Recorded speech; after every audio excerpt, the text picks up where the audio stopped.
Understanding Dissociative Identity Disorder, DID, and Other Specified Dissociative Disorder, OSDD. Hey everyone, today we're diving into a topic that might be new for some of you but is super important. We're going to talk about Dissociative Identity Disorder, or DID, and Other Specified Dissociative Disorder, or OSDD. These are mental health conditions that affect people's identity, memory, and perception. They're often misunderstood, so the goal today is to shed some light on what they really are and how they impact people's lives. Understanding DID.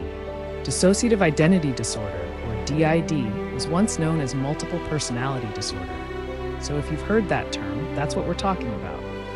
It's a condition where a person experiences two or more distinct identity states or personalities, often with significant memory gaps.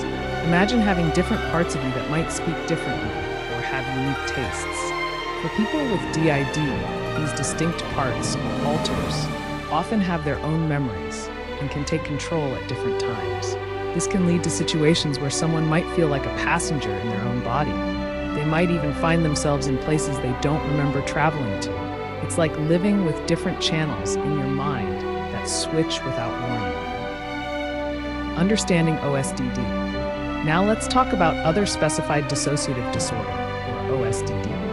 OSDD shows similarities to DID, but it doesn't meet all the same criteria. People with OSDD might experience multiple identity states, but usually without the clear memory gaps seen in DID. Think of it like having the same conversations, but just wearing different hats. You know what's happening, but your approach or mood might change. The identities in OSDD are often less defined, more like different moods or roles, rather than completely separate personas.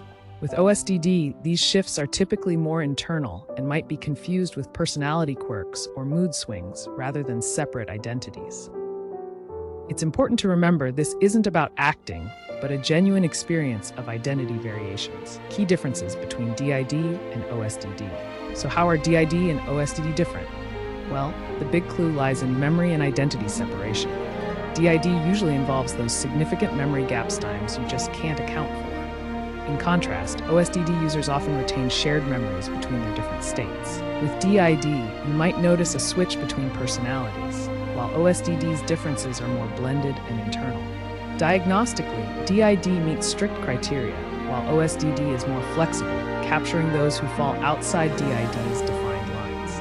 It's like the difference between having a fully separate playlist versus just rearranging songs on the go. Common symptoms and impact on daily life. Both DID and OSDD come with a suitcase of symptoms like emotional ups and downs, intrusive thoughts, and feeling detached from the world. Imagine feeling fragmented, like a puzzle missing a few pieces.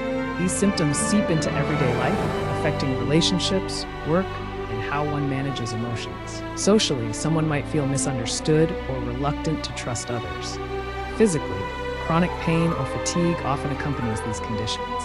Spiritually, it can leave people questioning their purpose or identity. The impact is wide-ranging, influencing every dimension of life and making everyday tasks sometimes feel monumental. Path to healing and management. Despite these challenges, healing and management are possible. It starts with creating a safe environment and stabilizing emotions. This process involves learning grounding techniques, managing triggers, and fostering internal cooperation among different parts. Therapy is crucial, particularly trauma-informed approaches like internal family systems, IFS, EMDR, and sensory-motor psychotherapy. These techniques help process past trauma and build new coping skills. Building a consistent routine also helps reduce dissociation.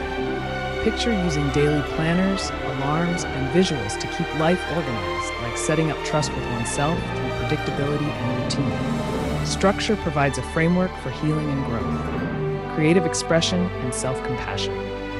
Creativity and self-compassion, both are game changers. Whether it's through art, music, or writing, creative expression helps voice feelings that are tricky to articulate. It builds trust among different identity states and eases internal conflicts. And self-compassion is a cornerstone. It means treating oneself kindly, recognizing that these survival mechanisms aren't faults. Educating oneself about DID and OSDD helps reduce fear while empowering growth. These elements together nurture resilience and strength. As we wrap up, remember, living with DID or OSDD doesn't mean you're broken. unique adaptation to past experiences. Awareness and understanding are powerful allies in this journey. For those affected or supporting friends, patience and empathy go a long way. Thank you for joining this exploration. Remember to share this video if you found it helpful, and let's continue the conversation in the comments. Peace and understanding to all.